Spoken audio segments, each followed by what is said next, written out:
मुझे नसीहत करने के बजाय अपने गिरेबान में झांके। आपने अपनी बेटी को पैसों के गड्ढे में धकेल दिया। आपको सिर्फ पैसों से गर्ज और किसी से नहीं। आज के बाद से आप मेरी माँ नहीं, आप मेरे लिए मर चुकी हैं और मैं आपके लिए। बेटी रुक जाओ, खुदा के वास्ते। कहाँ जाओगी? मेरी फिक्र मत करें, मैं तुम्हें कुछ पैसे देता हूँ, बस यही है। आप मेरे नजदीक सबसे अमीर इंसान हैं। अदनान ने बचाया उसे कैसे लग गया वो? अभी आदमी उस लड़की पर फिदा हो गया है। बदबख्त अदनान, लगा था कि शहीद हो गया, लेकिन पता नहीं क्यों आ गया वापस।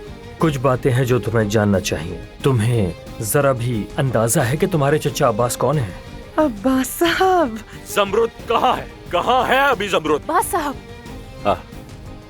तुम यहाँ क्या कर रही थी? तुम तो मेरे भाई की अमानत हो। चलो, मेरा घर तुम्हारा मुंतजिर है। जाने दो मुझे। तुम मेरे साथ ही रहोगी अब। मैंने एक बहुत शानदार जगह खरीदी है और उसका नाम रखा है अब्बास रिजॉर्ट। होटल खरीदा है? जमरुद है वहाँ। प्यारे भाई ने उस जमरुद को सारे शेयर्स और अपनी विरासत में से आधा हिस्सा दे दिया है। विरासत की खातिर मेरा ये प्यारा बेटा जमरुद से शादी करेगा।